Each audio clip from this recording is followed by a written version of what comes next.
Welcome to Speed Vector, the podcast dedicated to the art, risk, and obsession of speed flying. I'm your host, Victor Garcia, speed flyer, skydiver, cinematographer, Navy veteran, and full-time gravity junkie.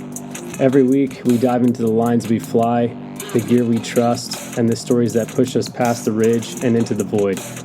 Whether you're just learning to launch or chasing the perfect line, this is where speed flyers come to connect, learn, and stoke the fire.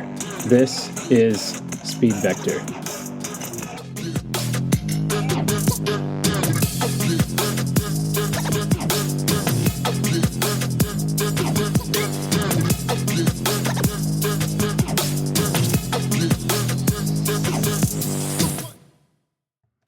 What is up, everybody? Welcome back to the Speed Vector podcast. This is episode 16 with yours truly, Victor Garcia. Today was a fun one. I got to sit down with my good friend, Josh Ogborn, for round 2. He was my first guest on the show back in July and brought him back today for another chat. We talked about all kinds of stuff today. It's a lot of fun. It's a good episode. Was originally going to run it as a full send Friday, but we talked for almost 2 hours. So I figured, you know what? Just make this a normal episode and we'll let Friday take care of itself. So I hope you enjoy. Sit back, relax, enjoy the show. Thanks so much for being here. Remember to like and subscribe or whatever. Give us a review if you like what you hear. Even if you don't, leave a review. It helps out a lot. Oh, and I make no money off of this show as of yet, but I did set up a buy me a coffee link, which I think just goes to PayPal. It might not even go to PayPal. But if you go on the show's website, it's I think it's just speedvector.com or something. There's a link in the show notes. Just go click that link. If you feel obliged to buy me a coffee, please go in there and do so. No pressure, obviously. I'm not asking for it, but just wanted to let you all know it's there. Once again, thanks for being here. Enjoy the show. You got to watch out for the tree trimmers, man. They'll get you out there. It's either like tree trimmers, people mowing the lawn next door, or like my dog's freaking out. I feel like every show I've done that I've recorded in my house has a lot of background noise at like various points, and it's never predictable. So it wouldn't be a podcast without, or it wouldn't be a Speed Vector podcast that's filmed or recorded remotely without some sort of disturbance in the background. But honestly, I think it gives it character, so it's all good. Yeah. I was waiting to see. So my dog is going to start eating their breakfast, and that's right behind me. It's going to be just Nice. crunch, crunch, crunch. Dude, So, we'll just have a full send Friday episode with the dogs next time, or we can just bring them in now, dude. Bring them all in. But shoot, man. So Josh is back. Josh Ogborn. He was episode. Yeah. I don't know what episode, but you were the first guest on the show. Yeah. So welcome back. Yeah, buddy. yeah, He's back. John Cena. Full Send Friday, brought to you by Speed Vector with co-host Josh Ogborn. Yeah, I love these sound effects. It's like hilarious. Shoot, man. So welcome back to the show. Appreciate you being here. As always, great friend of mine. I feel like we talk so much that it doesn't seem like I haven't seen you for that long, but I haven't seen you since July, I think. Yeah, like whenever you left July, and you came, I probably said this at the beginning of the last episode because it was prior to that also, and it had been a while then. Well, not really, because I think it was in July when we recorded the first time. Now it's that first weekend. Yeah, dude. I was back. Seasons are changing, man. It's getting cold. There was like a little bit of frost up outside the house this morning. It was like in the low 40s last night, and we were up in the mountains on Sunday for one of Erica's races, and it was like 37 degrees and raining. And I was like, you know what? I'm here for it, man. I'm here for the change of season. I'm here for like awesome fall speed flying weather, and I'm here for snow because I cannot wait to ski and speed ride and get after it this season. I mean, I don't know. I'm a huge fan of fall and spring. Summer's cool, but like, and winter, obviously I love winter, but in terms of like, you know, the seasons, I think if I could just eliminate like the 100-degree days of summer and just have like 60 to 65 degree days when it's not winter, dude, I'd be like heaven. That would be perfect. Dude, for real, you could wear a long sleeve shirt and jeans and do any athletic stuff and still be like just cool enough that you're not like uncomfortable, or you could take it off and yeah, be fine. Like it's that perfect happy medium, like for doing stuff. That like that 60 degrees. Perfect. Yeah, I'm big into flannels and like Carhartt pants and boots. I mean, I wear boots all year. Like, dude, even when I lived in Hawaii, I wore boots, and like people don't wear shoes there. So I always got weird looks, but I just like having like solid shoes on, you know? Like I was never really into they call them slippers in Hawaii, but I was never into like flip-flops because if you got to like run or you got to like move at all, like for whatever reason, like you're totally screwed, dude. Those things are coming off your feet and now you're barefoot and you're all pissed off, you know? Dude, Saving I the mean, world, man. Like in flip flops, dude. It's just not the word. It's not the way to go, man. It's not the way to go. Wear some boots. Be a man or a woman, whatever. I can't agree more after you gave me those I don't know the brand, but the Ultra, only pair of ultra. hiking boots I've ever owned. From going from hiking in Vans my whole life, rock climbing in Vans, and then just destroying my toes, and then you hand me those, and I was like, what? This is what people have been using? Oh yeah, dude. Those shoes are badass, dude. So you're talking about the Ultra Lone Peak highs or mids, I think. So yeah, the Lone Peak comes out, Yeah. or they originally were just like a trail running shoe, so like a normal running shoe with some teeth. Um, and then they came out with like the boot version, so it's like the same lightweight, the same comfortable, like awesome shoe, but with just a little bit more ankle support. I'm a huge fan. I have a couple pairs of those. That's why I was like more than happy to gift you the pair I never wear because they're free, but they're sick too. They got some style to them. It's like a suede, they're pretty nice. They're cool. It, no, they're But super legit. Like, going from just the Vans to that, my toes are like, well, thank you. Like, it only took you 30 yeah, years to figure this shit out, but yeah. Toes are here you poosed. go. Yeah. Dude, I used to jump in slip-on Vans exclusively, and I lost like there's probably like 5 or 6 single shoes like just off the beach in the water at Go Jump Hawaii out there at Dillingham Airfield because I would catch like it was usually like multiple people angle jumps, so like 5 6 people whatever, and I would catch my heel on the door as I was leaving, and it would just rip my shoe off because they were slip-ons, so yeah, and you pretty much get out over the water there, so there's probably like 5 or 6 single like shoes of mine in that on that reef somewhere, like buried because I lost so many damn pairs of Vans. I've never Because of the speed airplane flied and Vans. not terminal velocity, not terminal No, velocity. dude, they stay on pretty good. I actually did some jumps and flip flops and they stayed on. As long as you like flex your feet, like it's pretty common out there. It sounds like crazy. Like I tell people this, like, oh yeah, dude, people jump barefoot out there. Like people jump in flip flops. Like it's not because it's warm, like it's never cold. Um, the only thing is obviously you're not protecting your feet if you do have to land off or you land on like the beach or even in the grass, sometimes it sucks. So you're taking a little bit of a risk, but it's Hawaii, man. It's cowboy country. You can pretty much do whatever you want. So I haven't ever flown. I haven't ever speed flown in Vans. I feel like I've always kind of been a boot guy. Just because I'm not worried about getting like a line caught on my boots. That's why I didn't jump in boots because you're obviously like deploying a parachute. It's a little different, situation than just like ground launching a speed wing.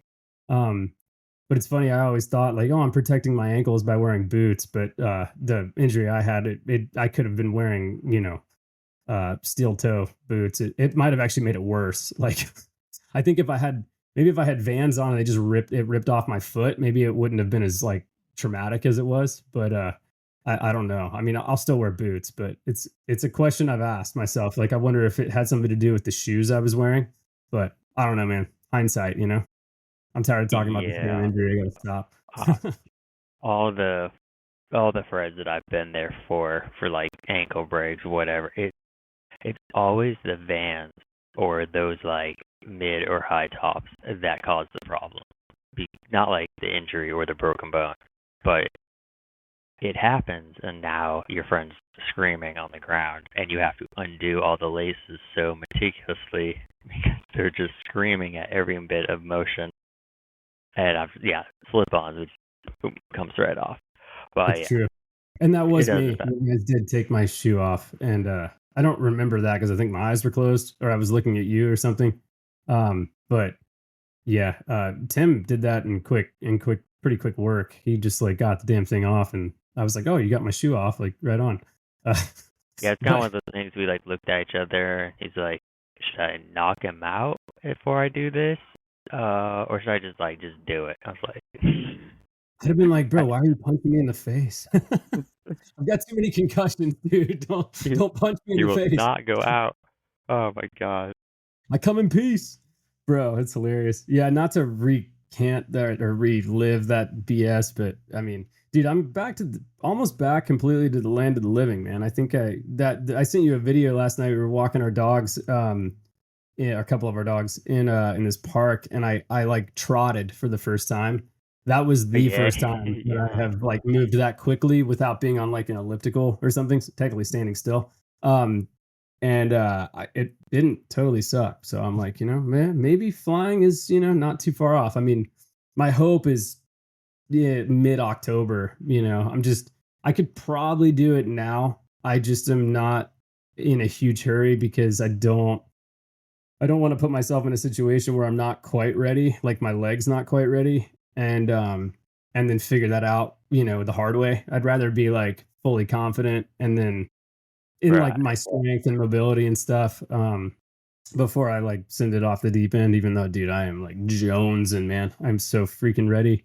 It's been a long time, Dude, but just change your stance on airbags and then just don't land with your feet. Just bringing it in on the ass. Just slide that in. Slide it in. slide it. Well, no, and my stance on airbags has changed. I was pretty tempted to pull the trigger on the proxy harness just because it's a lower profile bag or pad. It's not even a bag. It's like just always there. And I've talked about this on the show, but they're a little out of my price range at the moment, just not having been working. But I definitely don't want to be the test dummy while I'm still healing. So I don't know. That might be my summertime harness, and then run the fusion in the winter when I'm speed riding and stuff, and like don't want the floppy material behind me. So um I don't know though. Like, I mean, we'll see. Obviously, for now, it'll be the level wings fusion, and then just no airbag, and then we'll go from there and see what happens. I don't know, but I don't know. It's been interesting for sure.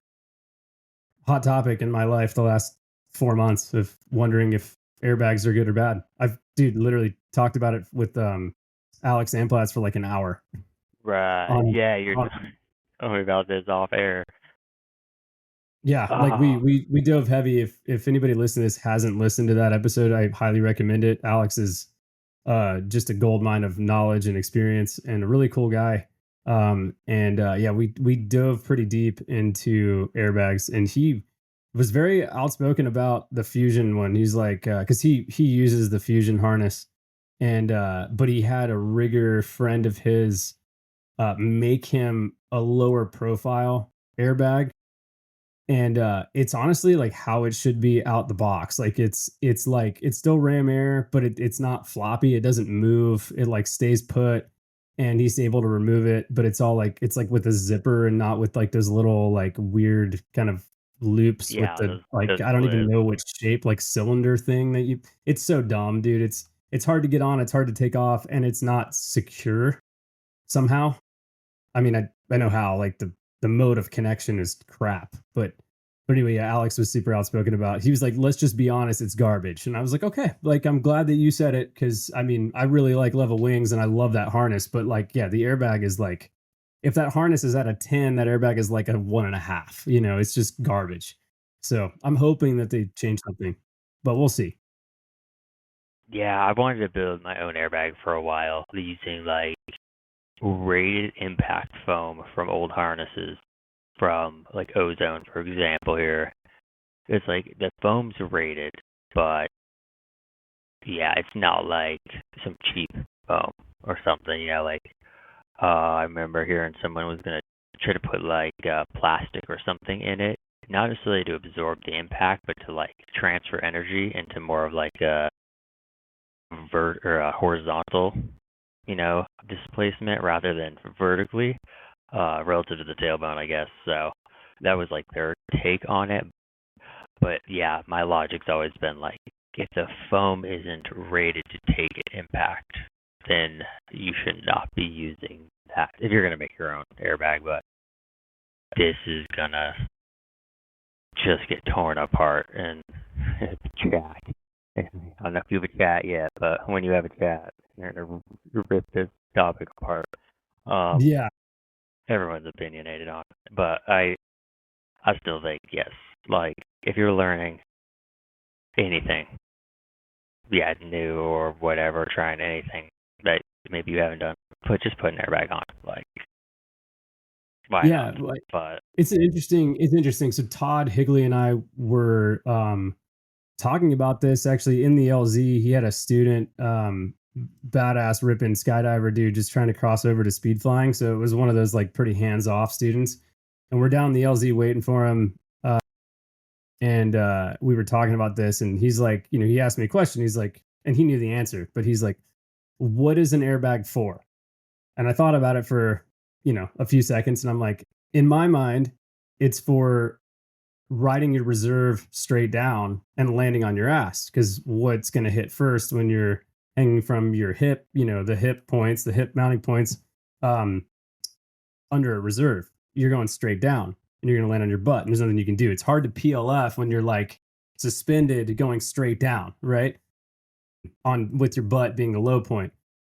And then his point was like, well, and then so we're basically all the technology, at least in terms of airbags, we'll just keep it as simple as that, in the speed flying world have come from paragliding. And the whole purpose of a paragliding airbag, I mean, on paper, right? Yeah, I know it saves you a little bit when you're sliding in a landing, but for the most part, it's coming straight down. So he's like, it's going to take a little bit of time for the companies that are manufacturing speed wings and speed harnesses to catch up to that fact. I'm sure they know it, right? But it's, R&D costs money, and making this stuff costs money. And then, so as more people come into the sport, obviously there's going to be more money for research and development, and there's going to be better products that are more specific to speed flying. Because and I think the flare proxy harness is the closest thing that we have at the moment that's like specifically for speed flying. Because what happened with me, and what happens a lot, is when you slide in on the Fusion airbag, it rolls you forward because it's huge, and it's not like flat. It's like a bubble under your butt, literally. yeah, Like, and that's what it looks like. I mean, it's like atrocious, right? I mean, who cares how it looks? But just from a functionality standpoint, it doesn't function the way that we need it to. Because even on a big wing, when you're coming into land, like your forward speed is a lot faster than a paraglider forward speed on landing. Like, even if you're not being aggressive, they fly differently. I mean, they fly the same, but like you're moving faster with a speed wing. Even with a big one like a 16-meter dragonfly, you still have a lot more forward speed. I know that you can fly a paraglide fast. Like, I know that you personally and a lot of other people out there can land a paraglider faster than a dragonfly in a 16-meter size, right? But like, so inherently a slow wing. But like predominantly, like speaking, generally and broadly here, you're probably going to be moving faster on a speed wing. So why not make the airbag flush so that you can actually slide on your butt if you need to, versus right. versus taking a reserve ride down that you probably most like. I would love to put a poll out there and see how many speed flyers that are like exclusively speed flyers actually run a reserve. Like, truly, is it 10%, 20%, maybe 30%? But like, I don't know.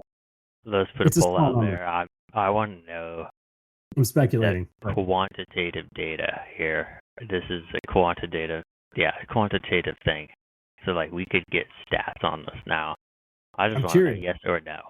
Like yes or no, years of flying, number of accidents or something or incidences. Those three questions, like that, really sums it up. Dude, while we were just talking about this, I had an idea. A two-stage airbag, one that is an airbag that is intended to blow up on impact. Underneath of it, rated impact foam. So it absorbs the energy as it blows up, not pitching you forward as much, and now you have redundancy with the impact foam. But reusable, or would you have to switch that thing out? oh, like reusable, like a zipper goes down the center or something, and like that's where the seam's at. I don't know. I'm not on the R&D side, but Sure. I'm on like the Elon Musk kind of like I dream big. I just don't have the money to make it happen. Make it, yeah. You give me the money, I'm gonna make some interesting dreams happen. But Right. I'm very interested to see what like Fly the Earth comes out with. They've been doing a lot of stuff with specifically their impact foam and their new 3RS harness too. So I know they've been getting into more of the Speedfly stuff, but I don't think they've put anything out there like officially yet or anything conceptual at least. So I'm just interested to see what they got. So best so. We'll have some interesting ideas. That man is he's a genius. So we'll see what he comes out with in the coming years. For sure. It's an exciting time to be in the sport because it is blossoming and it's exploding in popularity. And then, with that, obviously, like I said a couple minutes ago, comes R&D and better equipment and, more research and then putting out a better product at the end of the day, which I think is, the manufacturer's goal, right, is to put out the best product because then they'll sell more wings and stuff. But it's cool because it's so new and it's so young in it, like where it's at right now is young compared to what it was like 10 years ago. Not even like if you, I mean, Yeah. and I've talked about this before, but like your 11-meter Mirage is completely different than the 2RS. I mean, it's not even the same wing, dude. I'm surprised they called it the same name. Like it should be something completely different because it doesn't even resemble the flight characteristics, the dynamics, even really how it looks. I mean, it's just a completely different wing. And not that there's Seriously, anything wrong with the OG, right? But it's like, dude, when do you know off the top of your head when that thing was manufactured? Was it like 2016 or 2018? Like it wasn't that I long want to ago. say that one was maybe 2015, but yeah, definitely in that ballpark. Maybe even a little later, maybe like 2016. I don't know my specific one. I don't know. I don't remember the range of dates that one was particularly made before. Yeah, before they put the RS out. I should know all this, and I feel like an idiot right now for not knowing it off the top of my head. But it's been a minute since I've had to answer these questions like on the fly. I'll be putting you on the spot. It's all good. But no, I think I might have a picture of the data card of your 11-meter because it was at one point mine. I don't know where it is. It's probably on an old phone, but it's an old wing. Like I mean, in the grand scheme of things, it's not that old. But in terms of speed flying, it's the technology just changed so much. I mean, it's like, dude, even the line set on the 2RS is like so badass. And I mean, it's it's a completely different type of material than the original. I mean, it's like apples and oranges. Like you can't really compare. And it's just cool. It's cool to see, but that it gets me thinking like, okay, let's just say it's been 5 years, right? Since then. It's been a little bit more. It's been like 9, but you know, I do have a Rapidos. That thing was, I think, data manufacturers like 2020. Um, Compare the Rapidos to the R3X. Totally different wing. Same name, right? I mean, sort of. It's the 3 and the X, right? Like it's not even the R3, it's the R3X. It's like the R4, but uh it different wing, different. It's got the kite riser pulley system between the B's and the C's, and it's super lightweight material, which is pretty like relatively new, not in the paragliding world, but seeing it more and more in speed wings now. And yeah, that's the Even other in thing with mini wings QRS. too. Yeah, no, for sure. It's it's different. It's changed a lot. But dude, the lightweight material is a game changer. Like, not to like segue like without you speaking about the previous topic, but dude, I'm a huge fan of lightweight wings. They are awesome. Have you flown any? You have, because you've flown a PRS. Yeah. The thing that gets me is they're twitchy, and it's just like bump tolerance with anything. Like, you just gotta be under that canopy more, and then you just get used to it. But I like wings that are like how other people would phrase it. They're dogs, they're sluggish, they're heavy, but that dampens out that twitchiness, and like it's just one less thing that my mind does not have to focus on. But then again, I'm flying outdated gear for whatever that's outdated, however you want to view it. Yeah, like when I was learning, like in P2 school, someone told me, after it reaches, this many years after the manufacture date, just throw it away. And like, obviously that's not true. And I've learned that's definitely not true. Don't just throw it away. It's still good. It just, take care of your stuff. Like, if you leave it wet in a hot car all summer, it's gonna be trashed, whether it's made this year or 10 years ago. It doesn't matter.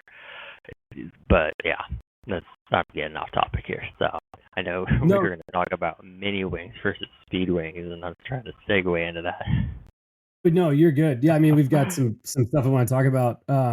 And I definitely want to get to the mini wing versus speed wing topic. But before we do that, just talking about growth of sport, I know we were talking yesterday, and we were also both simultaneously talking to our really good friend Tim, because he may or may not have had the most viewed speedwing launch in the history of speed flying last evening at Tiger Mountain in North Bend, Washington.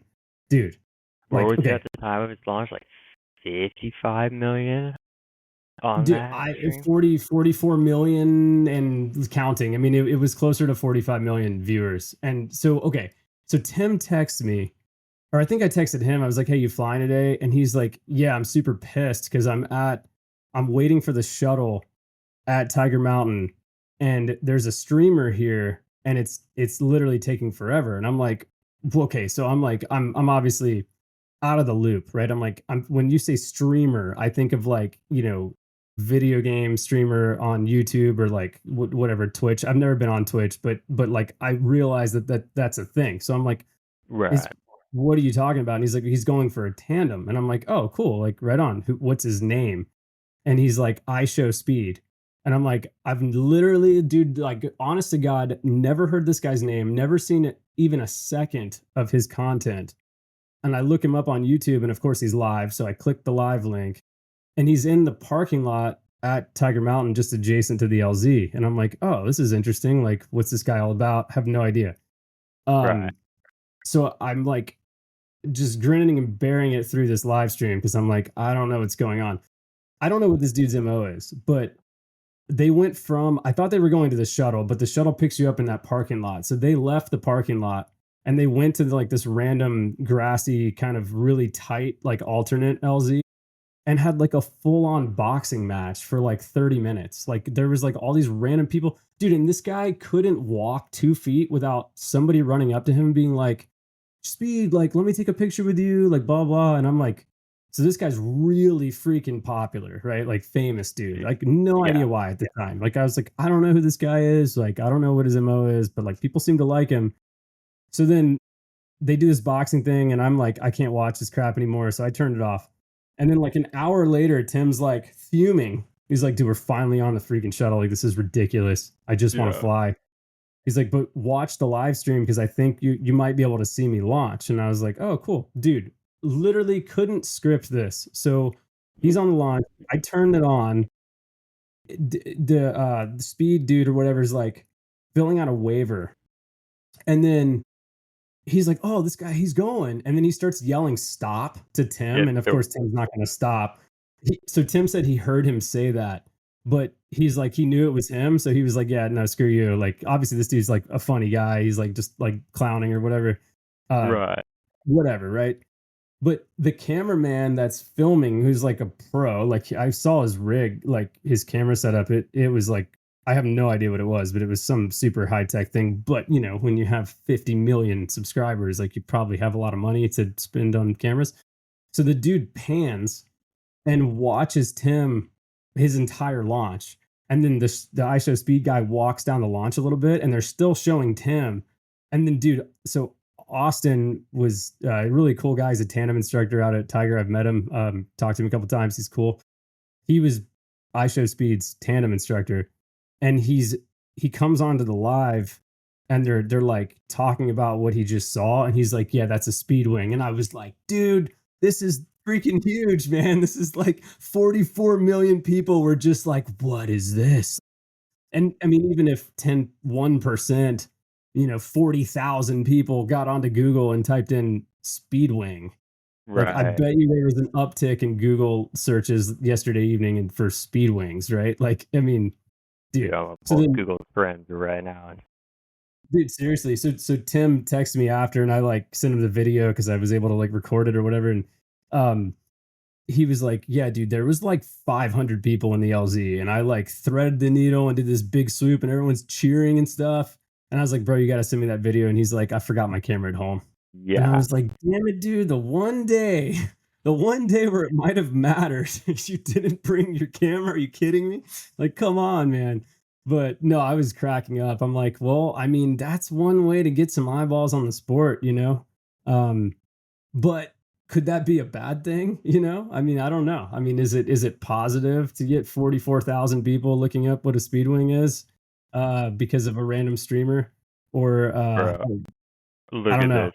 Look at this. Did it? I literally did pull up Google Translate. I pulled up. I'm gonna put this on the camera so you can see it. Okay, so most of it was from California and Texas searches, but there was a spike yesterday.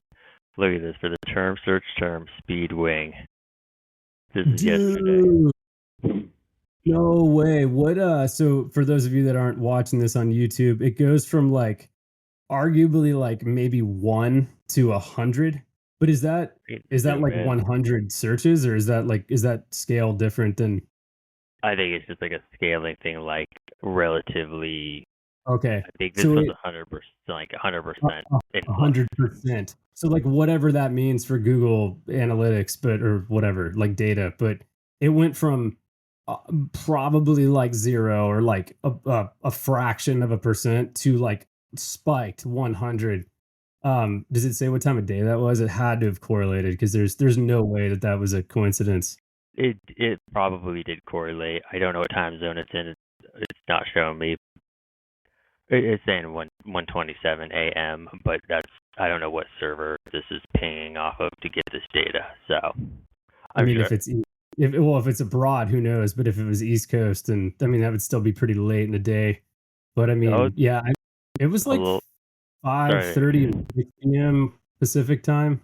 Yeah, there's a lot actually from Bill. It says District of Columbia, so I don't know what part of Canada, just BC. up north of Seattle. So Are very you close doing by. BC or DC? DC is Washington, DC. It's Virginia. Right, right. I was curious if that's what it was showing. If it was because there's nothing on the map like where Washington D.C. is at, like for Oh, I see. But up north in BC, so in Texas and B.C. California were the two freaking Yeah, surges of what is speed, what is this sorcery. Yeah, because he even was like the iShow Speed dude was even like pretty stoked. Like he was like, wow, like that's he's like, I'm not gonna lie, like that's pretty cool or something. Well, I don't know what he said. It was some word I don't understand because I don't speak the language of Gen Z. No offense, I love you guys, but I literally have no idea what you're saying half the time. That's on me, not on you. oh, I'm just thank not you up for on saying that. time. Well, I mean, the fact that I didn't know what a streamer was, I'm like, wait, like a video game one? Like, what are you talking about? Like, I mean, I don't watch that, right? But I'm like, Right. that's my literal knowledge of what a streamer is. It's like people that go on to whatever streaming platform and play video games. And like, that's cool. Like, if you're into it, man, all good. But I still don't know what this dude's MO is. But did you know of iShow Speed before yesterday? Because I had never heard of him. Yeah, I mean, yeah, he's come up on like the YouTube shorts or whatever for years and years and stuff. Like, let's put it this way: when I saw him in the video yesterday, I was like, "Whoa, he looks so much older than whenever I've seen videos of him before." So the videos I've seen are like years old, but I've never watched a live stream like that before. I was like, "What is going on? Like, this is Yeah, it was not worth chaotic. watching." And then I was like, wait, this is Tiger. Hold up, now you got my interest. I'll watch for a minute. It's paraglide related. I'll hear him out. I'll hear the man out. But then yeah, just watching Tim run off and hearing that guy just yell the one phrase that we basically teach everyone not to yell unless unless Just it's stop. like, yo, something's really messed up with your wing. Well, Yeah. I'm glad Tim didn't Oh, stop because that would have thrown me off for sure. But I mean, if I was already in the headspace of like this guy's probably gonna say something as I run by, right. then maybe I would just ignore it. I hope I would ignore it because that launch too with the Speedwing, like not the place to be hesitating. It's pretty like full on right off the launch. There's a bunch of big trees. I mean, all of the trees are there. So, and they're all huge. So, I mean, Right. yeah, it's definitely one of those spots where you don't want to hesitate because there's no sinking out. I mean, you gotta be flying when you leave the ground. But yeah, I don't know. I thought it was cool. It was a cool moment. I mean, as much as I relatively despised the live stream to that point, like I couldn't tolerate it. I'm really stoked. And it's like one of those things too, where it's like, what are the chances of, I mean, Tim flies there every day, right? But it's like, what are the chances of him being there in that moment and then the cameraman panning over to watch the launch and then for the speed guy to say what he said? Like it was all like pretty cool and very cut and dry. Like there was no question what it was because Austin, the instructor, was like, "That's a speed wing," and it was like there was no audio disruption. It was just like he said it, and it's like imprinted perfectly on that video or in that moment. And I was like, "Dude, I don't know. Like, I don't know, but I'm just saying." Google doesn't lie. I don't think. Maybe they do, but like the 0 to 100 in that same moment, or that same time frame is like freaking wild, dude. I'm glad you pulled that up. That's really funny.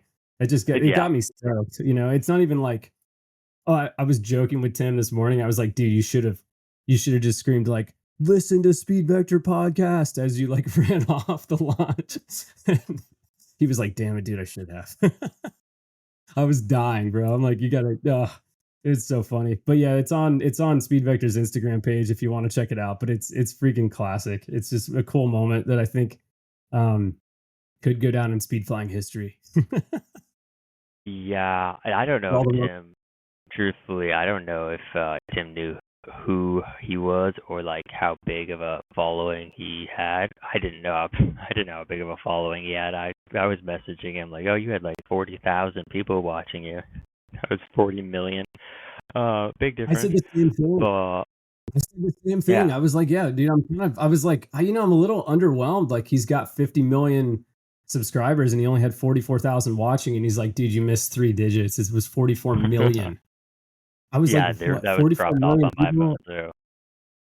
Yeah, it cut it off. Yeah, it looked like 44,000, which I was like, yeah, that's a lot of people, right? But it's not when you times it by 100. I mean, what is 44,000?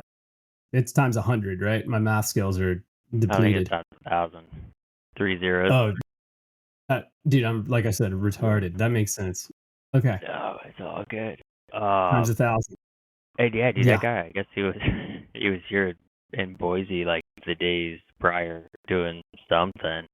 Uh, as soon as I put that on my story, everyone was messaging me like, "What's up with this guy? Like, he was just here. Like, what does he do?" I was like, I don't know. I was like, but that was my yeah. friend that just ran off the hill. Oh, and I had another student launch later that evening, and he messaged me and was like, "Dude, there's like this like streamer guy from the YouTubes or whatever, and he is ruining this place right now, like from a paragliding and speed flying perspective, because there's just so many people." And he's like, "I'm Yeah. nervous, like landing, and like he's like, there's just like hundreds and if not, I don't know how many people were there, 1,000 people." it's like watching this dude like have his like 55th flight or something, or his 100th flight. So Yeah, like it's that's heady. a little bit of a distraction. But yeah. A little bit. I would say, yeah, Tim was like, there was easily 500 people in the LZ when he landed. And when they got on the shuttle, it's hard to tell how many people were there because it was coming from the live stream and the live stream's focused on the guy and not like the crowd. But I can tell you, like, it had to have been a lot. But I think there was more by the time Tim landed than when they got on the shuttle because, and I was thinking about this morning. I was kind of reflecting on it in like a weird way because I was a little like taken aback at how many people watch somebody else on the internet live like live, it's just like an odd concept to me, but obviously people are into it. So teach their own. But what got me was like, okay, so Tiger is really close to Seattle. It's like a 30-minute drive. It's just in North Bend, just kind of, I guess, east-ish, maybe northeast from Seattle. I could be wrong. But if someone was at home and they were a big fan of this guy and they saw that he was down the road, there's a good chance that like a percentage of those people got in their car and drove to Tiger Mountain, right? So it not only exposed all of the people online, 44 million people watching this live stream, but it also exposed the people that got in their car and showed up to the LZ. Like it exposed them to air sports, like to paragliding and to speed flying, obviously. And I mean, I haven't seen the video of Tim's swoop because he didn't film it, and I'm sure somebody did. It's probably out there, but I guarantee you there were some people that, of the hundreds of people that were there, that saw that and they were like, "Oh, that's cool. Like, I want to do that." And I mean, maybe I'm a firm believer in that this sport changes lives, like for the better. Oh yeah. Whether in any air sport, right? In any sport really, but like air sports obviously hold a dear place in my heart. I feel like there's a lot of life lessons and a lot of like deep, meaningful relationships that blossom through the medium of speed flying and paragliding and stuff that you just don't get from watching a live stream or from going to work or going to school, And Yeah. I don't know. I think it was a cool opportunity, even though it was annoying, I'm sure, to be on that shuttle and to have to wait an ungodly amount of time to get up there. Like, I mean, Tim literally was like, dude, I could have done 3 shuttle flights in the amount of time it took me to do one because of this guy. But Yeah. I don't know. I mean, and that's why I was reflecting on it because I'm like, maybe it's a good thing, Maybe it brings a fraction of a percent of those people to a sport that changes their lives for the better. I don't know. Not saying that they don't have good lives, but I'm just saying like there's always room for improvement in everybody's life, and I feel like these sports, especially speed flying, like brings a lot of improvement. Yeah. As long as you do it the right way. But it could bring us some money for R&D for those airbags too. So amen, brother. just Could be saying. money to speed make the podcast, which would be rad. Yeah. Dude, I wish I could have brought Tim just for like one moment with me to a Ludenese turkey like in 2019 when it was popping, just so he could see how many people were on launch. And there was no streamers or famous people like up there causing the hype. It was just pilots. And he would have been like, "Wait, what? I gotta wait in a line?" Like, yeah, you do. You do. No pressure, but don't blow it, Yeah, because if you blow it, you got to go all the way back up and wait in that line again. But yeah, dude, no, seeing that many people compared to like, when I was learning, what, maybe 20 people on launch. Just like, or they had a fly-in. My first fly-in was when I was still learning over Memorial Day weekend in like, what was it, like 2017, 2018. But yeah, there was maybe like 100 people there, maybe 130. And I thought that was just like a ridiculous amount of people. But well, no, I mean, it is. I mean, yeah. when there isn't a famous person there, it's a lot of people. Right. Yeah. But I mean, that's Europe, Like, are you talking about Europe? Or are you talking about No, I'm talking about HSB? like Horseshoe Bend Flight Park, grand opening weekend, Memorial Day, like 2018. Yeah, 2018. But yeah, their grand opening. Yeah, there's more people than I'd ever seen in a flying location before. But yeah, it's just like that there's just a tremendous amount of like pressure to fly. But yeah, it's just everyone just being, you know, slightly more dumb than usual because there is like a ton of people around. So they're like, gotta act cool, you know. Yeah, injuries happened, but Sure. that's just because of that group think, or not even group think. That's not what I'm trying to say. The opposite of group think. Like, look at me, look, mom, I'm flying. Look at no hands or whatever. I'm trying to like come up with just a phrase that encompasses that. But yeah, no, watched it firsthand. Like, just having lots of people there adds to a perspective change to some degree. So just something to take away from. It's the pressure to perform, you know, because you've got eyeballs on you. And even, you know, obviously the situation that you're describing, everybody there was probably a pilot or at least privy to it, because you wouldn't just randomly show up to Horseshoe Bend Flight Park for opening day if you didn't know, like, at least someone in the sport, or you were in the sport yourself. So Right. I can imagine, you know, trying to be accepted by your peers. And I mean, I've been in that situation even with just you and the guys around, you know, like you kind of try a little harder, maybe you do something a little bit differently because whether you're consciously thinking about it or not, you're showing off, you know. I mean, and that's just human nature. It's like a thing that's ingrained in humans that you can't uningrain, right? Like if there's people watching that you care about and they're your peers or they're spectators or whatever, like you're seeking acceptance through what you're doing. And that isn't a bad thing. It's just something to be cognizant of, right? I Yeah. can't imagine being on a launch with a live stream of 44 million people nailing it and then swooping down, you know, a minute and a half later, 3,000 feet below in front of 500 people that predominantly probably had no freaking idea what was going on. Right. At like, And not screwing up the landing. I'm not setting it up. Yeah, not doing anything like outrageous for the first time because you want to show off, right? It would be really easy to fall in that trap. Right. Which thankfully Tim did not fall into that trap, but you know, but it could easily happen. So Oh yeah. No, yeah, watched it happen lots of times. It's like they're in the air. Why am I not in the air? It's like, well, what are they on? What kind of wing are they on? What kind of skills do they have? What kind of wing loading? What kind of cycle did they take? The spread is like 22 miles an hour right now. It's thermic as hell. Did they launch in the 3 mile an hour cycle, or did they take the 32? That's gonna blow you over the back. Like, right. you don't know these things. Yeah, that's gonna get to you a lot more. But yeah, I'm not trying to like name any names. That's definitely not what I'm trying to discuss. It's more just like that humbled me, and then for years I refused to fly at fly-ins because of that, like change, like that mental change when you're around a lot of people. So something I refused to do. Just was not part of my like the pre-flight checks. That was like something that I was adding to my pre-flight subconsciously, like without knowing it, I guess. Well, yeah, I mean, because even if you know, you could be at the front of the line at the grocery store, and there could be 10 people behind you, and I mean, I'm just speaking for myself. I can feel the pressure of 10 people being behind me and wanting to be fast. Like, obviously, I'm not in control of that because the checkout person is in control of how fast or slow this goes.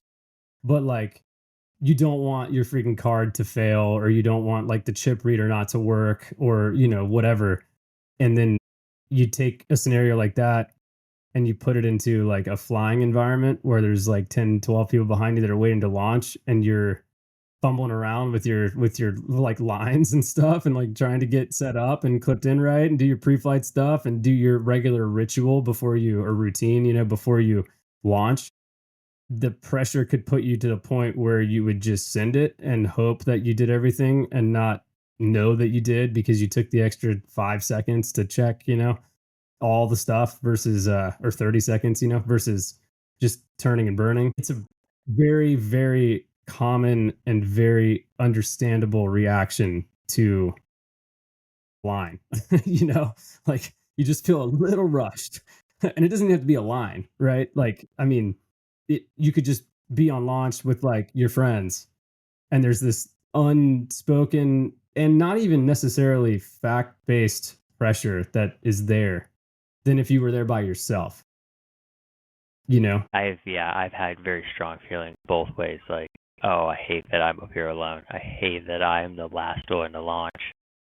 But then again, I've been up there solo and like, this is peaceful. I like this because I can think about a lot of things without anyone else's voice like swaying my own internal judgment.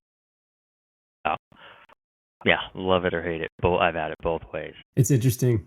Yeah, it goes back to a topic that we talked about the first time that I had you on, and that was that like having your instructor present gives you this false sense of confidence. And I feel that with flying with you guys sometimes, like I'm more nervous on a launch by myself than I am if I'm with you and with Tim and with, you know, if Todd's there, whatever. Even though at the end of the day, it doesn't make a damn difference. Like it's the same. It would be the same if you were there or not, but having people there gives me the extra confidence to just not worry about any kind of uncertainty or fear that I might be feeling. Um, just to like turn and burn after doing all this stuff properly, like all my checks and stuff. But I've also been the one that didn't do all my checks uh because I was on a launch with all of the guys, and then you know, ended up launching with like a pretty not serious but could be serious like malfunction, right? It's like one trim was open on my 9 meter and one was closed. It's like, well, okay, I have no idea what's going on. Why is the wing turning right? Well, it's like because the trim is open on one side, you know. Yeah. So I mean, but that was 100% blaming myself for this, but that was because I didn't take the extra 10 seconds to check that both were closed before I clipped in and launched. I just launched, and I had, you know, assuming that I did everything I normally do on the LZ, which is I land and I close my trim, you know, and Yeah. then I pack my wing up, and then I, you know, and then I know that it's good when I get to the launch, but I still check it, right? That day, probably got distracted to the LZ talking to somebody, didn't close both trims, just closed one for an unknown reason to me. And then on the launch, didn't check that my trims were closed, which is a part of my pre-flight, pre-launch routine.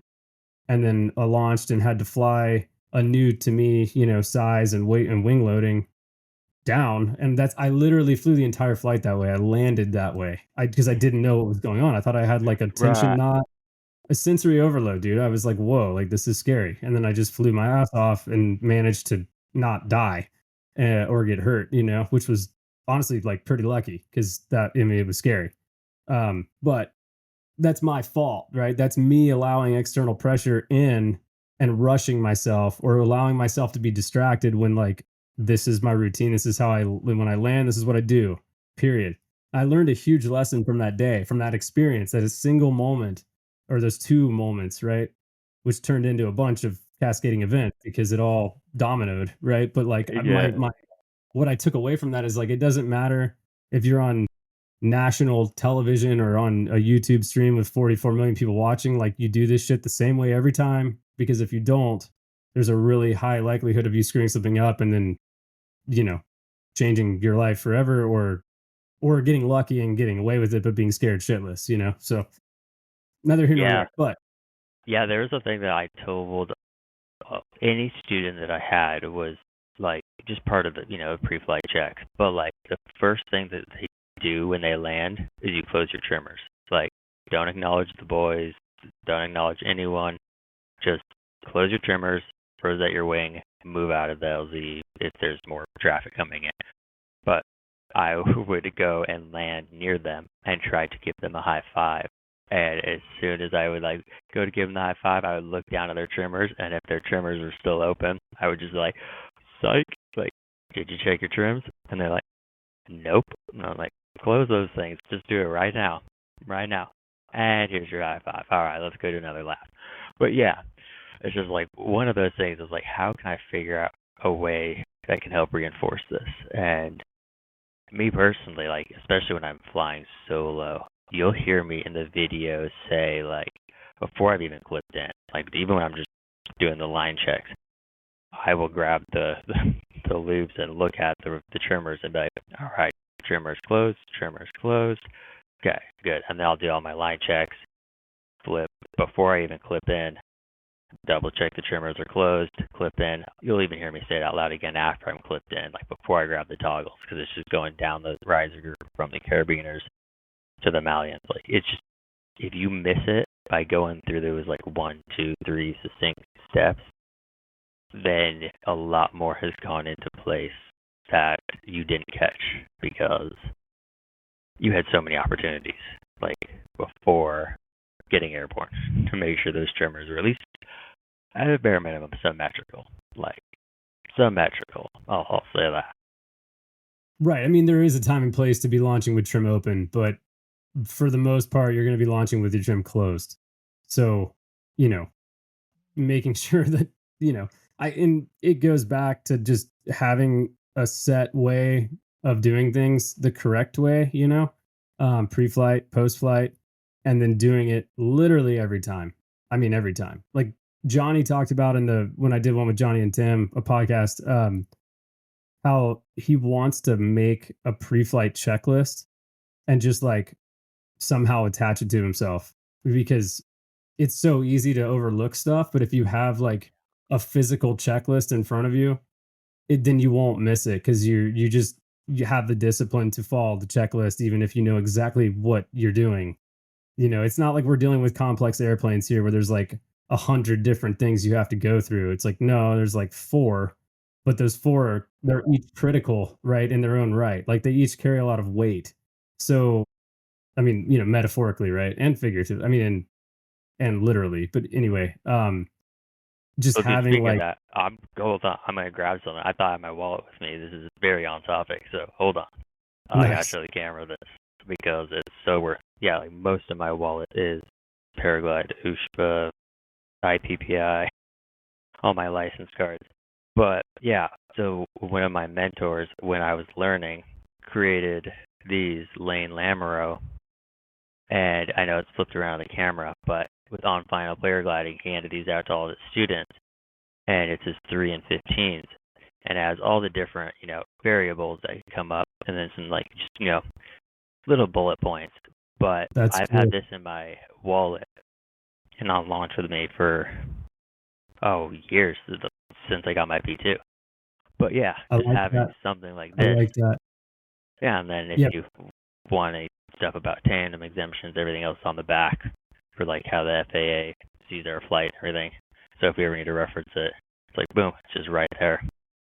That's really smart. Yeah, I mean, and even if it's not something that you visit every time you are on a launch, it's just the fact that you have it on your person and you visit it, whenever you see it. Like, I think it carries a lot of weight. I think that's cool. I think it's smart. I mean, obviously, not everybody would be into a checklist, pre speed flight, but there is something to be said for, having a dialed in routine that kidding do every single time, no matter what. And if you make mistakes and you miss stuff, then maybe a checklist is a good idea, because, I got away with it that time, but like, who's to say I would the next time? I mean, it wasn't a fun flight, like I was fighting this thing the entire way, trying to figure out what the hell was going on. And I didn't have a lot of time to take a step back and like take a deep breath and look. Because had I seen the trim was not, even, I would have just fixed it, right? But it was a short little flight off of Airport Ridge, and I was going really fast because I was on a 9-meter, and I just didn't have a lot of time to look and see what was going on, right? So you had I been up higher, I would have, but I didn't because I was low. So Yeah. I mean, you got I what, was in terrain, 550, 550 feet to figure. Yeah, it's just I by the call it time you 600. realize that you're on the ground. I call it 600 feet. Todd said 550. You're saying 550. I'm still gonna say 600. I mean, I'll say 650, but I have to say 550 because I'm. Who do I want to agree with? The person who's going to argue with me less, I guess, or more. Yeah, right. It's Oh yeah. awesome. But dude, so one of the main reasons I wanted to get you on today besides just catching up in a public setting, is to talk about the difference between a mini wing and a speed wing, and just try to clear some of the smoke that is around, the two different styles of wings. And obviously, for a lot of people listening to this, it's a no-brainer and you already know. But speaking from personal experience, like when I was new in these sports, I was looking for a wing separate from my speed wing collection that could launch and land slower. So like launch in shallower terrain and be moving slower when I was landing, but I didn't want a full size paraglider because it's a whole different game. So my thought was, well, what's an intermediate between a paraglider and a speed wing? Well, it's a mini wing, but I came to find pretty damn quick that that is not the case. So, and you have a lot of experience flying mini wings and speed wings and paragliders. So I just wanted to get your 2 cents just to debunk the myth for those that are, not clear on this. Like, just talk to me about the differences, right? Because obviously there's a lot. Yeah, okay. I mean, like, okay, I'll start off by saying, like, I'm not an authority on everything flight. I can just give you what I know because of what I've flown, firsthand experiences, things like that, things I've researched. Like, I'm not the R&D guy. I cannot give you these mathematical equations on why they're different. But I don't want to use the word mini paraglider, because if you take a small, or for a mini wing, using the word mini paraglider, because if you take a scaled down paraglider, let's just say like an extra small, it's let's just say it's the same size as a large mini wing. They are going to fly different. Let's just say regardless of brands, everything else equal. They are two different things. One of them's a paraglider. One of them is a mini wing. Like, I'll just use like the Skywalk, the Kilo, or the Mescal, because I think they come in like extra small. So could be like a mini wing for some larger pilots who get the bigger sizes. Your aspect ratio, because that would be a low B wing for Skywalk, the aspect ratio between the Skywalk extra small paraglider and the mini wing is going to be hugely different. Like, you probably, actually, you are going to be able to stall the mini wing out way faster, way easier, way more accidental than you would with that extra small paraglider, because they're designed differently. Like, that's just like to just scratch the surface. We're not even like getting into the speed wing comparison yet. That's just like a quick example of the difference between an extra small paraglider that's the same size as a mini wing. So they can be perceived very like similarly just by looks, but if you get underneath it, and you do the same brake input distance, the same maneuver, you're going to get a lot more feedback from that mini wing. Yeah, there's things that change this, but I'm thinking like on the lower end class of paragliders, if we wanted to go that route. Not talking like an Enzo or like a performance Like a XC glider. Yeah, right. Nothing with like a super high aspect ratio paraglider. They're just designed differently anyways. That's a whole nother topic, and that's not what this is about. But mini wings also kind of terrify me because of that same reason. Not because I'm like afraid to go up with them or anything. I'm used to the brake input or the weight shift on my paraglider, even though I'm nowhere near the same loading as like a 16 meter mini wing. But yeah, mini wings terrify me in that regard. If I feel like I would stall one side out just doing like your standard 180 degree turn, like on a ridge, just having fun with it, because they're sporty. They're designed to be more sporty. So you kind of weight shift, whip it around to the right, add a little bit too much brake input, and next thing you know, you just spun it. It's just one of those things. It's like I've been right on the edge of that happening, and like, whoa, where did this come from? Like, this totally caught me off guard. And then I'm looking up in the GoPro videos from the knee cam later. I'm like, yeah, I mean, look at look at the aspect ratio. Like that thing looks like a knife in the air compared to that tiny little paraglider. It looks so different. So that's just looks and aspect ratio, but the line lengths come into it, cord length, everything. I mean, their scaling factor for wing loading is designed to be flown at a different ratio. Like paragliders, you have this huge range, just get under it and go, like you'll be fine, kind of thing. Like the chances of it being up against a paraglider, unless it's just way too large, you're going to be fine, most likely, with the proper training. With the proper training, I'm looking into the camera. Don't go the YouTube route. But yeah, with like a mini wing, I feel like it's looking at those factors, like the wing loading. It needs to be taken more seriously, but they're designed to be more sporty too. So you kind of have to have that difference in, or that higher, pressurization in the wing, higher loading, because it's got to be sporty. But there are trade-offs to the downside, like changing aspect ratios, angles of attack. So I'm curious with the wing loading. Obviously, under a speed wing, a heavier wing loading means you're flying faster. Your inputs are smaller and heavier because it doesn't take as much to get it to do what you're telling it to do. So I have an Apis, a Swing Apis RS that's a 16 meter.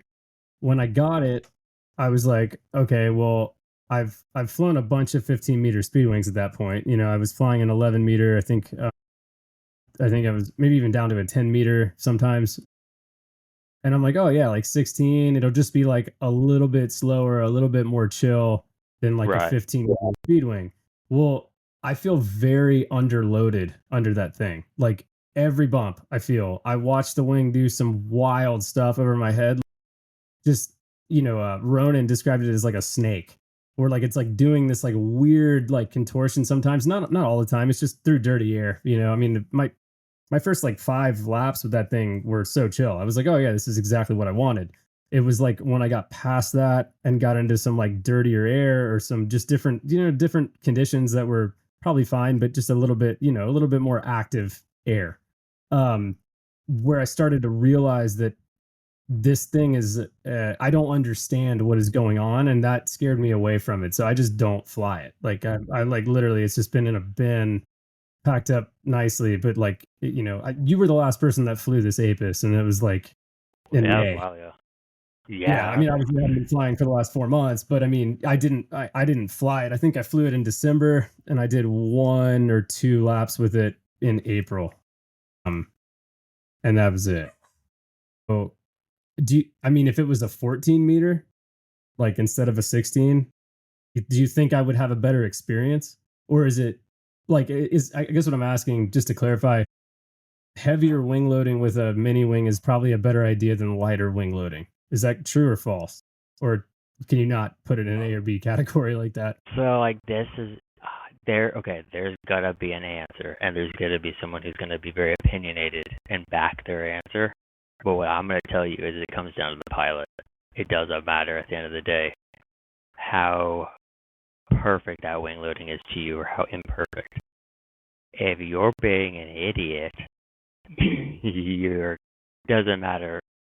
All those factors don't even matter. So like it's very hard for me personally to assign like this is I can give you a range that you're gonna have the most rewarding experience on that wing. But are you gonna be safer in this scenario versus this? I can give feedback, but I mean like it depends on just what you're going to do with the wing. Like are you going to full stall it trying to scratch your butt or something in the air and just pull both toggles down? Like I know you shouldn't be at or you should be at a level where you're aware of that stuff, but it can still happen, like it's just nylon. So that's a topic that's a little hard for me to want to like put a definitive answer on, if that makes sense, because like you could do mountain flying with them. And so like specifically with the Apis, like when they first came out, they had weight low. So like if you were on the lower end of it, it was like considered an A wing, like you would rate a paraglider. And then if you got heavier on it, it became a B, and then it became a C wing, which I found really fascinating. I was like, oh, that's kind of cool. But yeah, then I started, learn more about I'll just use air density for this because I'm going to use an example for it. You get high up in the mountains. Let's say you're in that B category and you have that B rating for your wing loading, but now you're at 9,500 feet on launch, and your air density is now significantly different than when you were at the coast, last week. So, like, is it still a B? Like, if the same events were to occur at those two different, I'm just using density altitude here, no other factors involved. Same two events occur, are the same, the outcome's going to be the same. I mean, the answer's no there, but yeah, that's where, like, mini wings have this weird gray area to me. There's nothing wrong with them. They're cool. They're fun to fly. They're sporty. They're little. They've got great glide for what they are. I mean, the parakites are going to destroy them, and they'll probably never be a thing anymore. But that's another topic. But yeah, they're just like these awesome little fun things that if you have some extra cash, get a mini wing. I mean, that would be, get a modern mini wing, not like old school. Do you have to be, or not? Well, I guess have to it's too cut and dry. Is it responsible to go from speed flying to flying a mini wing, or is it better to be a paraglide pilot and then get on a mini wing? I will always back the idea of go from larger canopy down in size. Always. Sure. It's slower, more time for you to figure it out. But if you're coming from speed flying, like for my case, I was, the 60-meter Apis is a bigger wing. So, like, do you see what I'm saying? It's confusing because to me, it's like it's a big wing. It's slower. It's going to be more docile. It's going to take more of an input to make it do stuff, right? And I was purely looking for something that I could fly around home, which is a flatter area. Like we still have mountains, but they're flatter. It's not like as like stark, vertical stuff. So in my head, I was like, I'm upsizing, but really what I was doing was I was skipping paragliding and downsizing in a paraglider versus upsizing in a speedwing. It's like a completely different, and I could be wrong here. I could be speaking out of turn, but from flying it 10, 12, 20 times, whatever, like I came to realize that I did not upsize. I actually skipped the entire process and got a freaking Corvette or a Ferrari of a paraglider when what I thought I was doing was buying a VW bus from the speedwing world, from the speed flying world, and my perception of it was completely off. Like I said, it could just be because I was flying in dirty air. I don't know, but it scared the crap out of me a few times. So yeah, and I could definitely see that coming from purely speed flying and never touching a paraglider and then hopping on a mini wing, how different that would be. And unfortunately, I will never have that honest perspective on it because I came from such a strong paragliding background first, with mini wings tossed in and speed wings kind of, through the whole learning process. So I was kind of exposed to everything, thankfully. Yeah, the mini wings, I feel like, can be a very questionable area if you don't know what it is that you have. It's not like they're more dangerous or less dangerous. It's kind of just like having like a loaded gun. Like if you know what to do with it, it's totally safe. If you have no clue, if you've never had any firearms training, then that's a different discussion. So I think there's some parallels here, at least. I'm not trying to compare guns to canopies, but you get what I'm trying to say here. Yeah, no, for sure.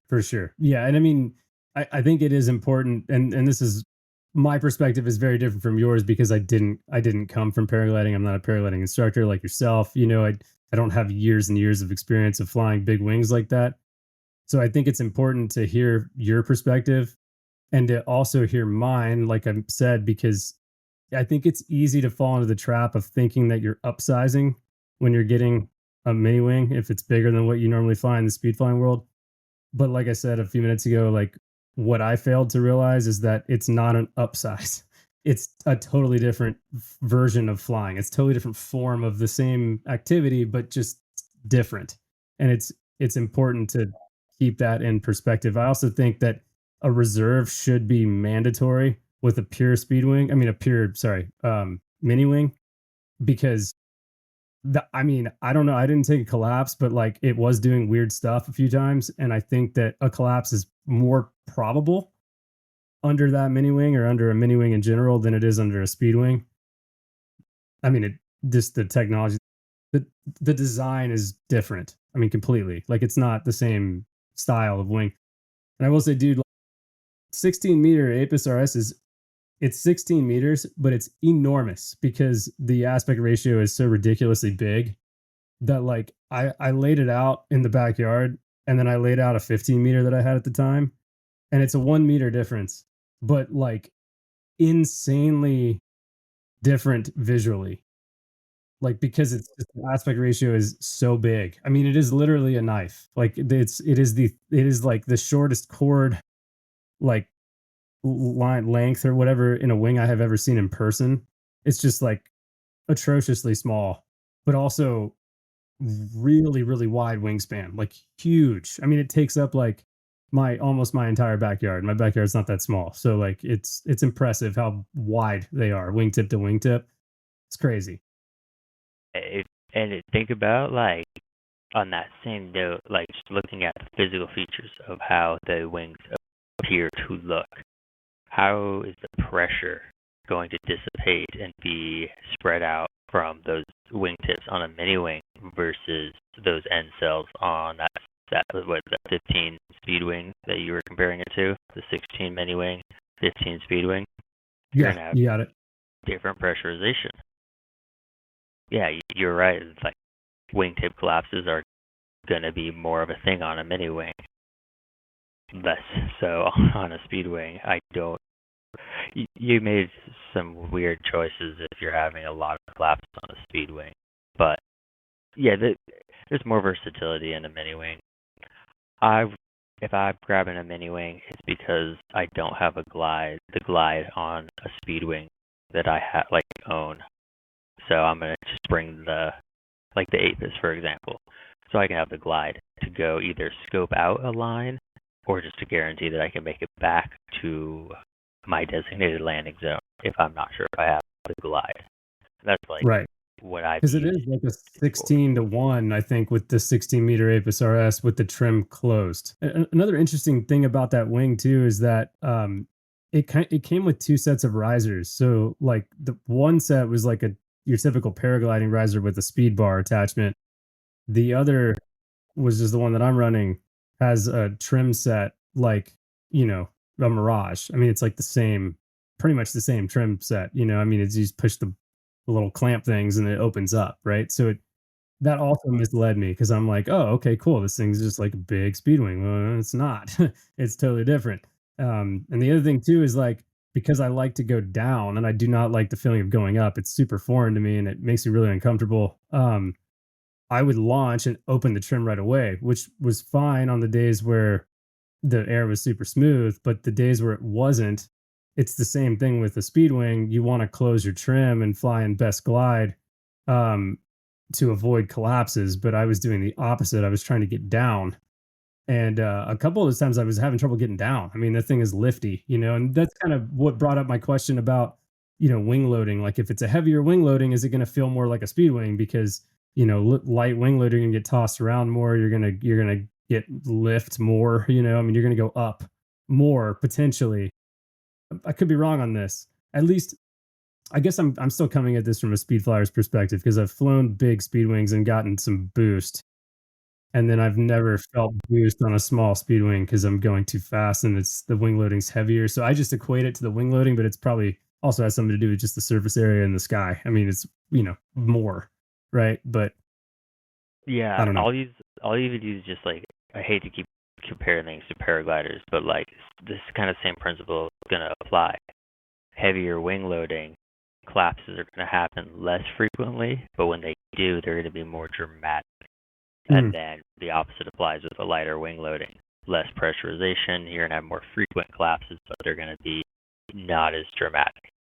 And I could speak from firsthand experience because I used to fly super light, like sometimes 20 kilos under like the bottom of the wing's weighted range. I'm talking about a paraglider here. And the whole time like thermaling with it and like light thermic days, the wing tips are just flopping in like the entire flight for like 3 hours. But it's just like super calm. Like it's just they're just like boop-a-doo, like nothing big. Like it's just like, hey, all right. It's just talking to me the whole time. So yeah, I think it's just how these ram air wings are designed. And I mean with Swing's RAST system that they try to mitigate that, having that RAST wall in there. But yeah, it's still gonna, behave the same. If you have a ton of wing loading, the collapse is gonna be dramatic. If you should take one, yeah, more dramatic, the more wing loading. And I think that's why, like, specifically to Apis, and I hate to just, like, favor Swing, but it's just the wing that I've flown most here. Yeah, that's, like, I think why they went with, like, it's an A wing. If you're at this wing loading, it's a B here, and then it becomes a C. Because, yeah, if you're super loaded on that thing and it takes a collapse, it's going to respond more like a C wing. In terms of what you have to do to fix it. And to like add one more thing onto the whole like trimmers, like if you bought it just with the speed system, just like a paraglider would have, you're not going to land the mini wing with your speed bar engaged, so you don't necessarily have to land with trimmers open. So I was just throwing that out there, food for thought. I know it's like a habit that I started doing, just that come in with more, flare authority, just give myself, save my ankles and knees for the future. But yeah, like it's just something that like I never really thought about for a while. I was like, oh yeah, I wouldn't land like with my speed bar out, like unless I had to. The conditions demanded that I needed to land that way. But yeah, that's not like normal, flight pattern. All right, engage your speed bar for final. And yeah, it's just that it's kind of a weird thing when you put it that way. But well, and that's coming from paragliding where, you're used to landing in a certain configuration. For my end, I was used to landing with the trim open because like you said, more flare authority, more speed, like more penetration. I mean, it feels a lot better to land with the trim open on the speed wing. But it's interesting. Yeah, it's not exactly the case with the Apis RS, which same for me. That's the only mini wing experience I have is the Apis RS. That's the reason we're talking. We both have the same wing. It's a 16-meter Apis RS. And that's why we're talking about it so much, just to, set the record straight on that. But there are a lot of options out there. What's interesting and something I'm really curious about is flying the hybrid wings. Like I'm just going to talk about Level for a second. They've got the Flame and the Flame 2. And the way that they market it, if you go on their website, is like it's a hybrid wing between a mini wing and a speed wing. What's interesting is that, especially with the Flame 2 and probably the Flame 1, is that the size range is ridiculous. You can get a 7-meter all the way up to a 20-meter. Obviously, if you're flying the 7-meter, it's a way different experience than if you're flying the 20-meter. But like the point is that, and the way that they brand it is it's got the passive safety and stability of a speed wing and the roll rate of a speed wing with characteristics like mini wing glide ratio, mini wing soaring capabilities. And it's a 10 centimeter difference in trim length versus, closed versus open, which is enormous. That's a huge amount of trim difference. I mean, I don't know what 10 centimeters is in inches, but it's a lot. I mean, 4 or 5 inch. I don't know. It's a lot.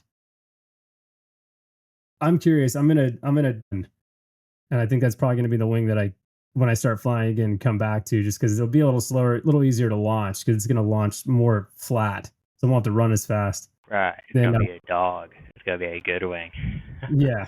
But yeah, I mean, so and the other thing too, the Flame 1 isn't lightweight material. The Flame 2 is. And I think it has a shorter line set. So like eventually I might want a Flame 2 just because I think it'd be fun to have something that I can get, an 8-to-1 glide ratio out of. but that'll still dive and roll like really hard, like like a speedwing would. I'm really curious. Obviously, like, if money grew on trees, I'd already have one, but it doesn't, so I don't. But yeah, I don't know. We'll see how I like Todd's, but I'm definitely like interested in that kind of hybrid because at that point you're probably flying a speedwing. It just has some mannerisms and characteristics of, you know, mini wing where it counts, but not necessarily in a way that's like above my knowledge base, I guess, if that makes sense. Yeah. I mean, if it's designed as a speedway, it's a speedway. The Right.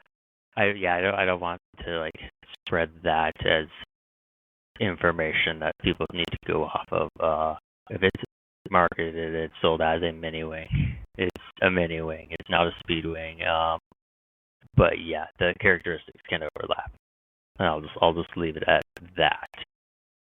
So we don't Yeah, get no, too sure. bogged And down. I'm purely going off of their website. Like literally they're like it's a hybrid.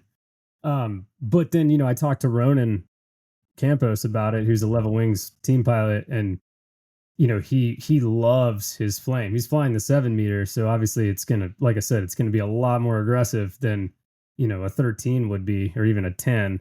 Yeah. But he's just like it gives him time and space to be able to get out of stuff that he might not be able to with his Fury, um, which I found to be, I mean, it's like kind of a no-brainer, but it's interesting. Like I just I don't know what a hybrid wing feels like, like what does that even mean? It's like a little bit flatter, longer glide ratio when the trim's closed versus open, but still a fast roll rate. Like I don't know. We'll see. That's what they say, but I don't know if that's how I'll interpret it. It's hard to say. It really is. It's one of those things. It's like, yeah, we can talk about it while these wings still exist, but these parakites, like when we talk about hybrid, like boom, like there you go. But I know there's a whole brand new finesse, a whole new learning curve. Like I do think that at some point down the future, down the road, like the words speedwing and paraglider are just going to kind of be phased out like hang glider. Just like it's just not going to be a thing. It's just going to be like, what kind of parakite do you have? I mean, it's like the terminology hasn't created yet, but yeah, it's just they're going to become safer, more efficient. Everything's just going to become better about them. The learning curve is going to become a lot easier, so it's just going to come with time. Just like we were talking about with the airbags, it needs the R&D. It's It really just comes with time. yeah. Yeah. I was out at Cliffside yesterday, trying to ground handle. There just wasn't enough wind, but there was a hang glider dude out there who was like, I think he said he was in his 60s. And it was funny because I had my line, and he was asking me about it. And I was trying to explain to him, like, how different it is from speed flying. And it was really hard.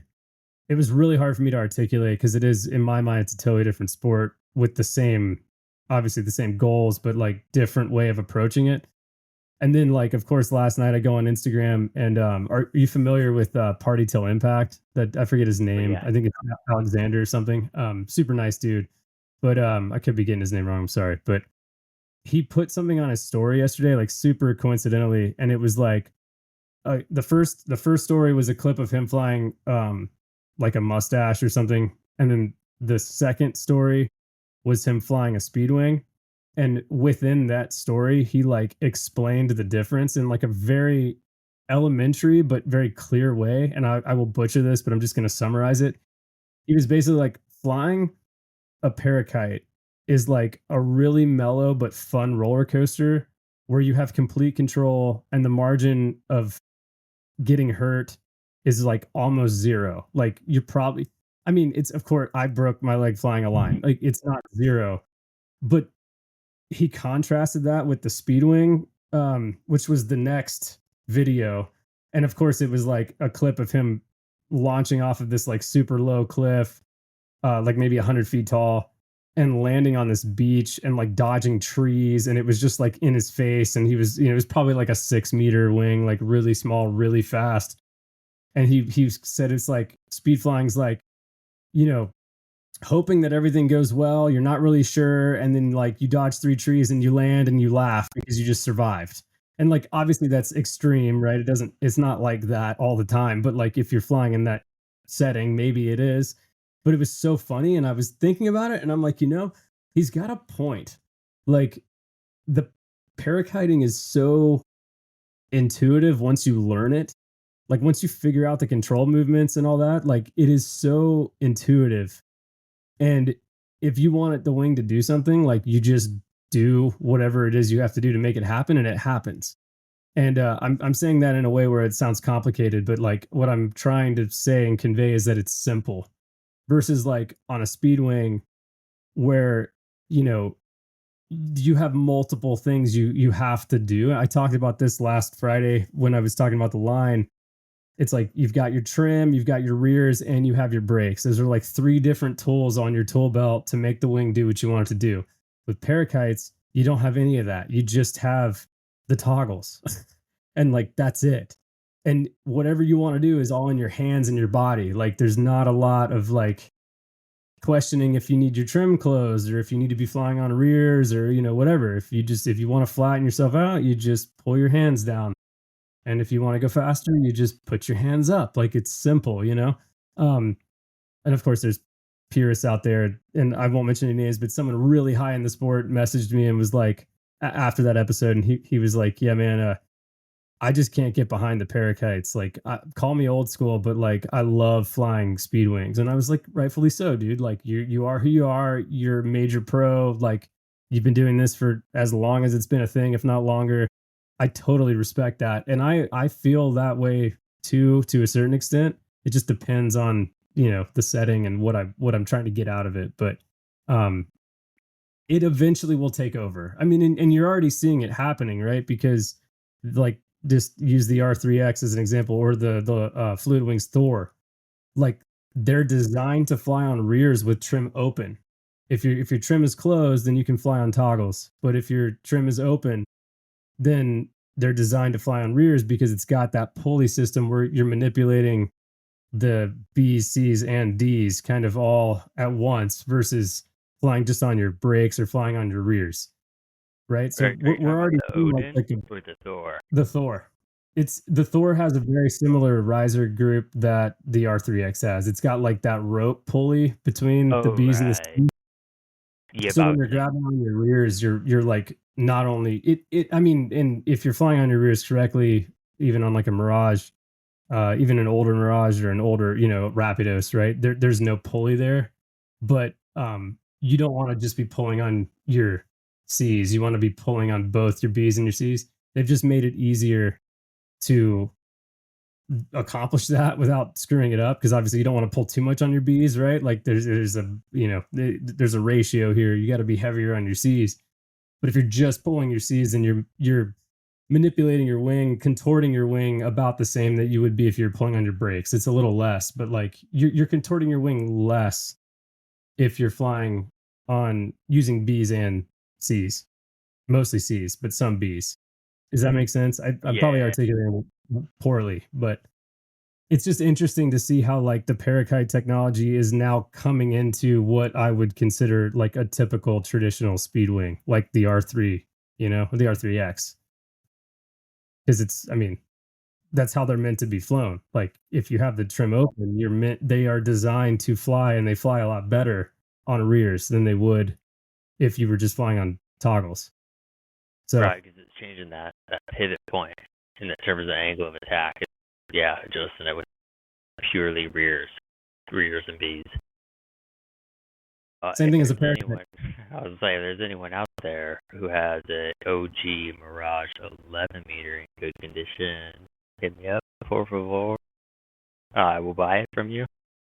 I Yeah, love my you're favorite a wing. connoisseur of the original Mirage. You've got a 13 and you have an 11. You want another 11? I mean, this 11 is going to get worn out eventually. I need a That's backup. true. They're Yeah. not making them anymore. I've already tried to reach out to Swing. No, They won't no do it. more, man. You got to get the RS. You got to get the RAF system going. Yeah, I Heavy mean, but totally material. different wing. I like the Totally thick different wing. lines. Thick lines. Yeah, I think I don't remember if my 2RS was sheathed. I want to say it was partially sheathed.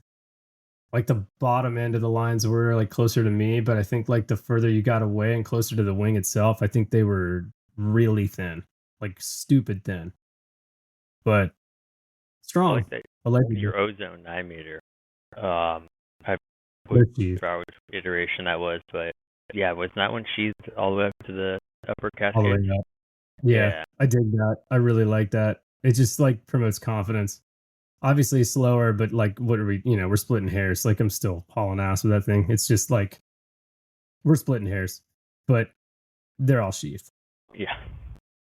No, Dude, any paraglider I've ever bought, and it's the same with Speedwing purchases if I can, and it's safe to do so. I'm gonna ask for sheath lines, like, and they're gonna say the same thing they always do. It's gonna have degraded performance. It's not designed like that. Whatever. I don't care. I launch on lava rock a lot, so I need some sheathing. I need some protection. yeah. Yeah, for sure. I mean, if you're just flying dunes or like, you're in a really consistent launch that's, got turf or you're at Airport Ridge, like whatever, maybe not as necessary. But if you're doing big mountain stuff where you're launching in scree fields and or lava fields or, name the jagged rock or even, dude, even sagebrush. Like I've had some run ins with sagebrush where I'm like, dude, this is going to snap a line for sure. You probably want some sheathed lines. And I mean, to me they sound better, if you're into the sound, which to me, I mean, I love that sound of wings cutting through the air, like, or lines rather cutting through the air. It makes me just happy. It makes me happy. But dude, are you coming to Speedfest? Mm. That's the plan as of right now. I'm trying to break away. That was the priority. Everyone's trying to pull me away from Speedfest, but that's the plan, to be out there because someone needs to beat Sasha in that hike and fly event too. It's not Yeah. going to be me, but someone does. And what hike and fly event? The one that I'm organizing, or No, well, that too. If Sasha competes to beat him there, also. Nothing against you, Sasha. You're just too fast for everyone. They're the one that Todd would have go from the hangar right at 8 a.m. to Dos Arbs, grab your flag, then you have the accuracy landing, and then point or time reduction based on your accuracy.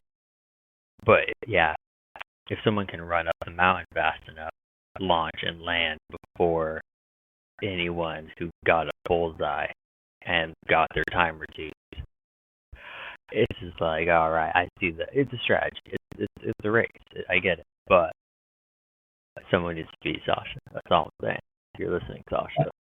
I hope Sasha listens to this. But to put in perspective, Sasha was an Olympic swimmer for Canada. This dude is an animal. Like he is a freak athlete. I mean, obviously he's a freak athlete. He's an Olympic swimmer, but like, good Lord, that guy is, dude. So I did that race with you guys and I came in dead last. I think I was third on top of the mountain, but it was like I don't know, my 18th flight on the 9 meter and the first time launching Dos Arbs with it. And I was just like a little in my head. And not to mention the conditions were weird. It was kind of tail and then like switched to cross and then eventually got a puff of like right in my face and then I launched, but I was the last person off. I think you were the second to last person off. Well, Not yeah, I was because waiting for you to go. So he got I time know to go until like, he it was my fault. sends it. It was my fault. I appreciated the backing, but I was definitely like shitting bricks up there for sure. But yeah, dude, this Sasha's a freaking animal, bro. I want to see how many laps he does in the race that I'm organizing, which I hope you'll still be there. I'm planning the last weekend of October. So like the weekend after. What I might do though is just do it on the Monday after Speedfest. I think that's actually better, unless you're not going to be there. Because I'm like, I don't. If I'm out there, then I'm gonna just stay out there. Like if stuff's going on, then I'll be out there. Like I'm not gonna drive home and then just come back. Yeah, Well, yeah. I mean, I haven't locked in the dates yet with Todd. I got to go out there and sit down with him and iron it all out. But my thought was like the last weekend. I can't do the weekend between Skyfest and Speedfest. So that'd be the second weekend of October just because I have stuff going on that weekend. But I was thinking the last weekend of October, like have it on Saturday, but if it's like weathered out or whatever, then Sunday. Um, but I don't think anybody will be there. I mean, maybe more people will be there after Speedfest, but I feel like most people leave on Sunday.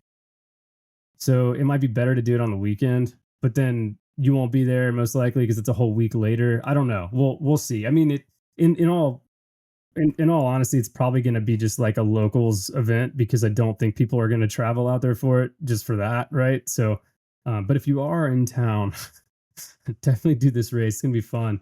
So it's going to be. I think I'm going to do 2 hours for the first one, or not 4 hours, but like start at 8 a.m., 8 to 10, start in the LZ, and it's as many hike laps and fly back down as you can do on Airport Ridge. So like I built a trail last summer or last fall maybe, from the LZ up to the top of Airport Ridge, and it's like this incredibly steep 550 600 foot vert wall of sand. And I marked it with a bunch of flags, and now people are using it, so it's actually pretty well established. I was out there a couple weeks ago and managed to hike myself up it somehow, barely walking. That was dumb, but I did it. You crazy, um man. well, really going up was easy. It was coming down that I struggled with. I did a lot of like butt crab walking because I didn't have the flexibility in my ankle yet. Now I think I could get away with it, but obviously I wasn't flying down, so I had to get down somehow because I parked down there. So I walked down. It was terrible.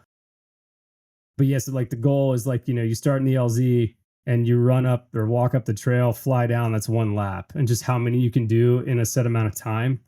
Uh, Todd doesn't want to do it during Speedfest, which I totally, respect and appreciate because, Speedfest is more geared towards like the shuttles and stuff, like taking a $60 helicopter ride to the top of your mountain. It's pretty freaking cool. Um, and honestly, like I think more people would elect to do the helicopter laps and like the shuttle laps than to hike up for 2 hours and blow their legs up. So I think it's probably in my favor and Todd's to keep them separate, but just trying to figure out like, when the best time to hold it is. And like I said, it'll probably be low key, but my goal is to turn it into a thing, like have like, marathon. I was calling it a hike and fly-a-thon. Like how many can you do in a set amount of time on a set course? But that's my dream. I won't be participating, but I definitely would love to be. Participating, but it's my dream. I mean, My next goal. year. Next year. Next year, yeah, next time around, maybe in the spring, we'll do another one, and I'll be able to do it. But I mean, by then, I freaking hope so. But I better be. Shoot, I got to go back to work. But my job's very physical, so it definitely I better be fine by then. But anyway, we'll see. But that's kind of the goal. Hopefully next year we could discuss the idea of like gates or I. See, yeah, now we're getting to a gray area because I don't want to hit something with my line that's attached to the earth. But foam noodles are Breakaway. great, something like Breakaway that. gate. Yeah, Yeah, you can Todd get and I have talked about this, having like so it wouldn't be like a marathon. Like you just run the course a few times with the shuttle, right, to stay like relatively rested, but to have like a slalom course down from um top Airport Ridge, but also from the top of Deer Mountain. Like maybe not the top, but like, Ghost Arbs or something. That's long term, medium term goal that we've both talked about extensively together. Cause like I'm all for competing, and it's like one way to grow the sport obviously is through social media, but another way is to have events like competition, create something that's tangible, and then get companies like Red Bull and, Monster or, Ozone or whoever, right, to sponsor these things and make it like actually worth people's time and money to come out and compete. right. That's Yeah, kind of like the medium to long term goal is like to create competition because that brings in people, which brings in money, which brings in more opportunity. So and more flying. Yeah. more flying, more wings. But dude, any parting words? We're at almost 2 hours. This is a long full send Friday, but I'm for it. Oh, dude, I just love the timing. Yeah. Oh, dude, Me too. Me too. the OG Mirage 11 in good condition. Those are my What parting about like words. a 9 or like a 15 or a 13? Well, you have a 13, but what about the other sizes? I mean, I would get, yeah, I would love to get a 9 too, OG, just to, like have, like just to hold on to for sentimental reasons. The 15 is probably the lowest on my priority list, but this is more just like my mentor into the sport was like an importer for them, so like I never got a chance to buy them back in the day brand new, so I might as well get them while I can. So that's kind of like where my headspace is at in terms of like why I'm even interested in these OG wings. It's more sentimental than, I mean, they're also fly, but yeah, if I could get them brand new, I'd be buying them brand new left and right. But that's just not a thing. Right, unfortunately. Yeah. I Well, yeah, just so love them. anybody out there that's got some original gangster Mirages, let us know. Hit me up. Reach out to Hit me Todd, up. or sorry, Josh, and Todd too. Why not? I'll get a hold of you, so it'll There work. you go. Sweet. Well, thanks, dude. Thanks so much for being here, man. I appreciate your time. Appreciate you coming on again. We'll do it again. Oh, for sure. Yeah, I'll probably be recording some like on-site stuff sporadically at Speedfest. So we'll get you back on. It won't be like a sit down for 2 hours kind of thing, but just like a few words about Speedfest, I think. So we'll see you there, which I'm super stoked on, dude. It's like a month away, a little less than a month now, and I can't wait to see you, dude. It's been so long, so can't wait. yeah, for real, dude. I'm super stoked. For a Send It Friday or Full Send Friday, I have an idea, and this might get people interested. Looking forward to it. I don't know. We got like a like button for this. If you like the idea, I don't know, define an emoji for this. We'll do the Full Send Friday live from launch, or not live, we'll record it from launch, like, and then I'll switch the camera around, or you switch the camera around, and we fly down, and then we finish it in the LZ. And then we don't have to Dude, do that would be 2 sick. hours, but like a 30 minutes or 20 minute thing, yeah. That would be so sick. Yeah, I'm for it. I'm thinking about like cool things to do at Speedfest to like record an episode, and Yeah. that'll I think definitely it'd be be great for people who are not pilots, who might like want to see just like the average casual individuals. Like, here's how we approach it. Here's two different perspectives to the exact same thing. And then, yeah, we could debrief it. I think it'll be good. I think it'd just be good for anyone sure. interested in the sport, whether you want to fly or not. For sure. 100%, dude. I'm down. Well, shoot, man. I will see you at Speedfest, and I will talk to you probably later today. Sounds good, bro. I'm sure to have it. All right. Right on. Vector.